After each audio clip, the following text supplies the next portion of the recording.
Maintenant, on va passer bien sûr à la deuxième question. Donc, comme d'habitude, on va commencer par domaine de définition. Donc, x carré, donc on a fx, bien sûr, appartient à R si et seulement si ce qui est à l'intérieur de la racine carrée doit être positif. Or, delta, le discriminant de ce trinôme, il est négatif, c'est 1 moins 4, c'est moins 3. Donc, le signe de ce trinôme est celui de A. Bien sûr, A est égal à 1 strictement positif. Donc, quel que soit x appartient à R, toujours ce trinôme x carré plus x plus 1 strictement positif. Autrement dit, donc, df est égal à R, qu'on va l'écrire sous forme d'intervalle pour voir clairement les bornes de cet intervalle. Donc, qui sont moins l'infini et plus l'infini.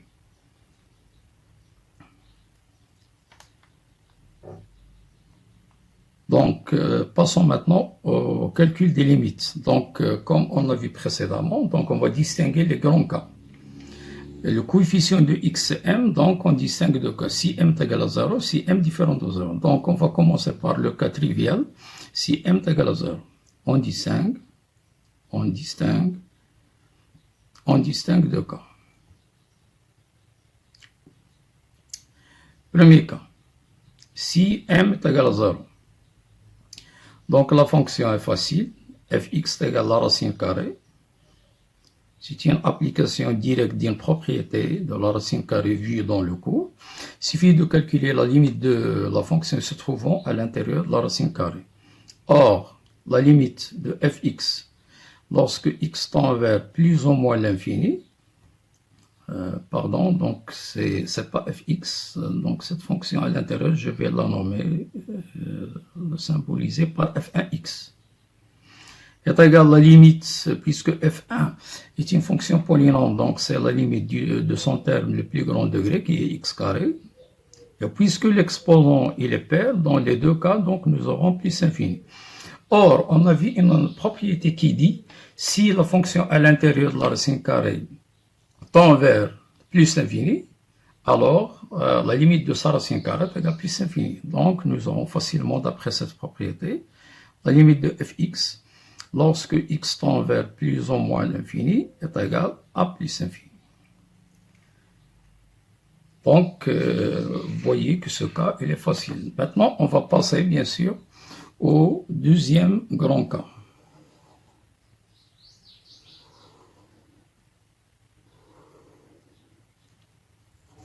Donc maintenant, si m est différent de 0.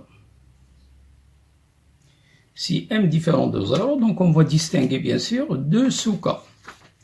Donc si m strictement positif et si m strictement négatif. Si m strictement positif. Alors dans ce cas, une limite est simple, c'est bien sûr moins l'infini. Pourquoi? Parce que limite dans ce cas, mx lorsque x tend vers moins l'infini, nous aurons m strictement positif multiplié par moins l'infini, c'est moins l'infini.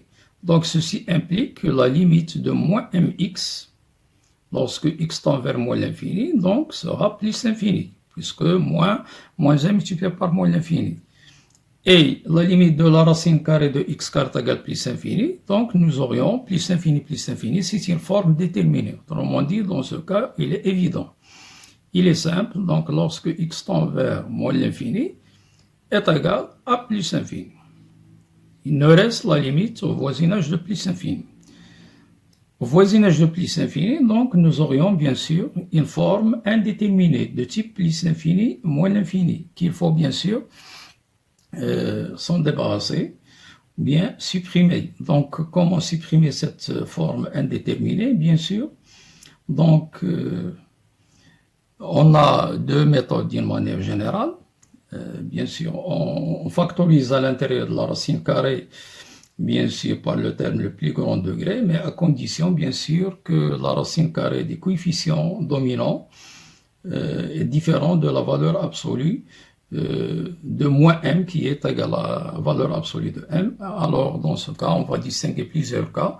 Donc, c'est pour cela qu'il vaut mieux appliquer l'autre méthode qui est connue par tous les élèves, c'est-à-dire multiplier et diviser par l'expression conjuguée. Ce qu'on va faire, donc on va multiplier et diviser par l'expression conjuguée. Donc nous aurons la racine de x carré plus x plus 1, donc moins au carré moins mx au carré. Donc j'ai multiplié et divisé par l'expression conjuguée, x carré plus x plus 1 plus mx. Or, le carré va faire disparaître la racine carrée, bien sûr sans valeur absolue. La valeur absolue apparaît si l'exposant au carré est à l'intérieur de la racine carrée. Rappelons-le bien sûr. Donc c'est x carré plus x plus 1 moins m carré x carré. Le tout sur la racine de x carré plus x plus 1 plus mx. Donc, on va factoriser par x carré, nous aurons 1 moins m carré plus x plus 1 sur la racine de x carré plus x plus 1 plus mx. Alors là, on va distinguer dans ce sous-cas deux autres sous-cas. Donc si m, bien sûr, puisqu'on est on travaille dans le sous-cas m strictement positif. Donc si m différent de 1. Autrement dit, quand est-ce que ce coefficient est nul? Si m carré est égal à 1, c'est-à-dire m est égal à plus ou moins 1, mais puisqu'on est dans le cas m strictement positif, donc il ne reste, il s'annule uniquement si m est égal à 1. Donc si m est égal à 1, donc dans ce cas, donc nous aurons donc fx, bien sûr, est égal à x plus 1 sur la racine de x carré plus x plus 1 plus x. Et on va bien sûr factoriser à l'intérieur de la racine carrée, puisqu'on ne peut pas en déduire la limite, puisqu'on a une forme indéterminée de type plus l'infini sur plus l'infini. Donc on va factoriser à l'intérieur de la racine carrée par x carré, nous aurons 1 plus 1 sur x plus 1 sur x carré plus x. Attention là, il y a des erreurs courantes. Donc racine de x carré, c'est valeur absolue de x fois la racine de 1 plus 1 sur x plus 1 sur x carré. Il faut faire très attention. Et comme, bien sûr, on est au voisinage de plus l'infini, c'est-à-dire x tend vers plus l'infini, donc ceci implique que x il est trop supérieur à 0, autrement dit, donc valeur absolue de x est égale à x. Et cela nous permet la factorisation dans le dénominateur par x. Donc nous trouvons finalement fx égale x. Faisons la même chose, factorisant dans le numérateur pour pouvoir simplifier par x. Et factorisons de même dans le dénominateur. Donc 1 plus 1 sur x plus 1 sur x carré plus 1. On simplifie par x. Or 1 sur x tend vers 0. 1 sur x carré tend vers 0. Donc la limite dans ce cas, limite de fx lorsque x tend vers plus l'infini est égale à 1 demi. Maintenant, on va passer au deuxième sous-cas. Autrement dit, si m il est différent de 1. Si m différent de 1, donc nous aurons l'expression de fx devient. Donc de même, je vais factoriser bien sûr par x, donc ça devient x facteur de 1 moins m carré, plus 1, plus 1 sur x. Sur x, la racine de 1 plus 1 sur x, plus 1 sur x carré, mais attention, il nous reste le m. Donc on simplifie par x. Et bien sûr, ces deux vont tendre vers 0, ainsi que 1 sur x tend vers 0. Il nous reste bien sûr la limite de x qui est plus infini multiplié par ce coefficient. Mais ce coefficient va déterminer est-ce que la limite c'est plus infini ou moins l'infini. Ça dépend de son signe. Donc c'est pour cela qu'on va étudier le signe, sachant qu'on est dans le cas m strictement positif et m différent de 1. Or 1 moins m carré, on a 1 moins m carré, s'annule au moins 1 et 1. Et nous, on travaille bien sûr dans 0 plus infini. Donc c'est plus, moins, moins. Et puisque bien sûr, on travaille dans 0 plus infini, donc on va distinguer deux sous-cas. Soit m il est strictement compris entre 0 et 1, soit il est strictement supérieur à 1. Donc si m est strictement compris entre 0 et 1. Donc 1 moins m carré bien sûr sera positif. Donc ceci implique que 1 moins m carré strictement positif. Et par conséquent, donc la limite de x multiplié par m moins m carré, lorsque x bien sûr tend vers plus infini, est égal plus infini. Donc nous aurons plus l'infini plus 1 sur un nombre réel bien sûr qui est m plus 1, qui est strictement positif. Donc la limite dans ce cas c'est plus infini. Donc la limite de fx lorsque x tend vers plus infini est égal plus infini. Passons maintenant au sous-cas si m est strictement supérieur à 1. Donc ceci entraîne évidemment que 1 moins m carré, il est négatif, comme le montre le tableau de signe. Et dans ce cas, bien sûr, la limite de x multiplié par 1 moins m carré, lorsque x tend vers plus l'infini multiplié par un nombre négatif est égal à moins l'infini. Et donc, moins l'infini divisé par un nombre positif, c'est moins l'infini. Donc, dans ce cas, la limite de fx lorsque x tend vers plus l'infini est égal à moins l'infini. Donc, on a fini le grand cas, bien sûr, m strictement positif.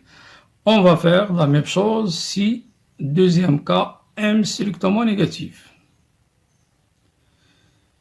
Alors, dans ce cas, limite de mx lorsque x tend vers plus l'infini sera moins l'infini.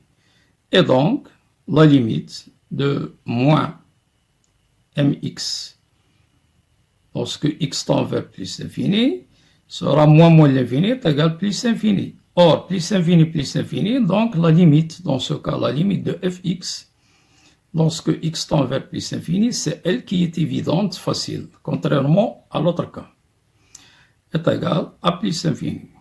Il ne reste, bien sûr,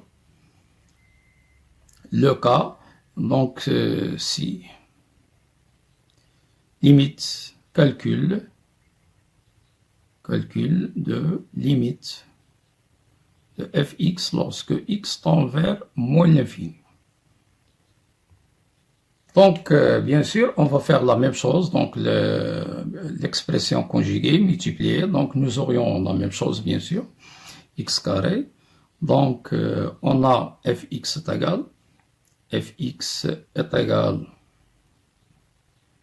bien sûr, x carré facteur de 1 moins m carré, plus x plus 1, sur, donc valeur absolue, donc on va bien sûr utiliser les résultats précédents, mais il faut faire attention, maintenant on est au voisinage de moins l'infini, il faut faire attention à la valeur absolue. Donc 1 plus 1 sur x plus 1 sur x carré, plus mx.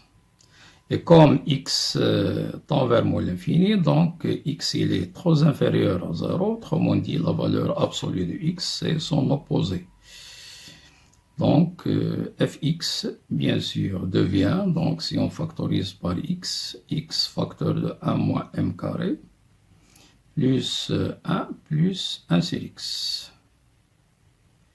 Et dans bien sûr le dénominateur, donc on va remplacer valeur absolue x par moins x et factoriser par x, donc ça devient m moins la racine, bien sûr, de 1 plus 1 sur x plus 1 sur x carré. Simplifions par x, il nous reste x facteur de 1 moins m carré plus 1 plus 1 sur x sur m moins 1 plus 1 sur x plus 1 sur x carré. Et on va refaire les sous-cas comme précédemment. Donc si si m est égal à moins 1, puisque 1 moins m carré est égal à 0, si m est égal à 1 moins 1. Or, on est dans le cas où m est strictement inférieur à 0, donc il s'annule si m est égal à moins 1. Donc, dans ce cas, nous aurons bien sûr fx est égal, donc 0, donc 1 plus 1 sur x, et là, moins 1 moins la racine de 1 plus 1 sur x plus 1 sur x carré. Donc, ces deux vont tendre vers 0, ainsi que 1 sur x. Donc, nous trouvons dans ce cas, donc limite de fx lorsque x tend vers moins l'infini est égal à moins 1, moins 1, moins 2, donc c'est moins 1 demi.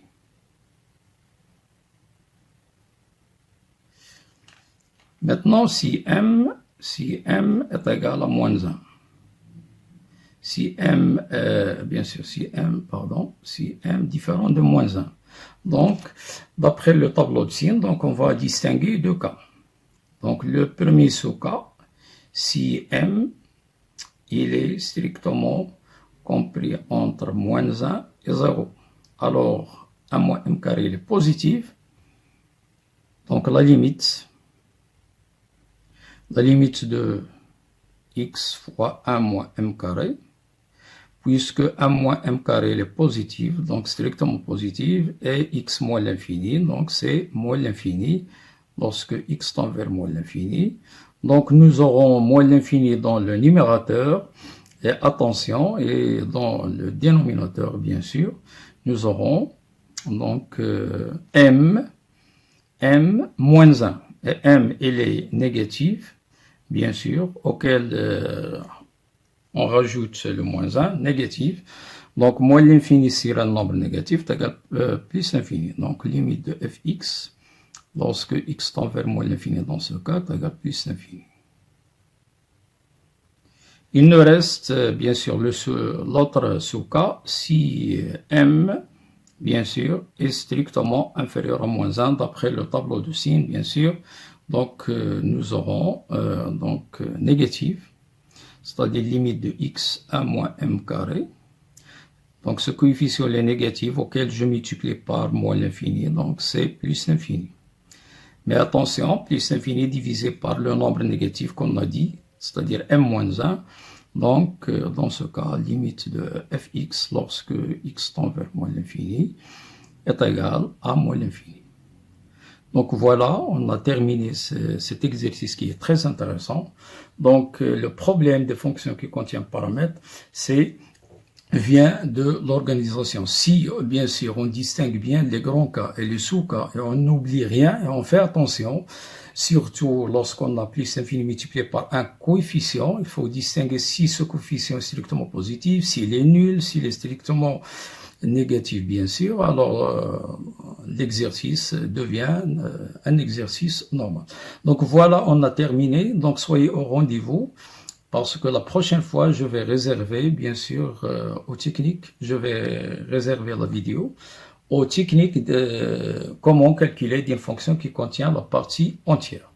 Bien sûr, ce type de fonction, il est réservé uniquement pour les élèves du baccalauréat. Première année, deuxième année, baccalauréat, sciences maths. Donc, لا تحرمونا من صالح دعوتكم لنا ولوالدينا ولأولادنا ولمن علمنا ولجميع المسلمين بالتوفيق إن شاء الله. نستودعكم الله الذي لا تضيع ودائعه والسلام عليكم ورحمة الله تعالى وبركاته.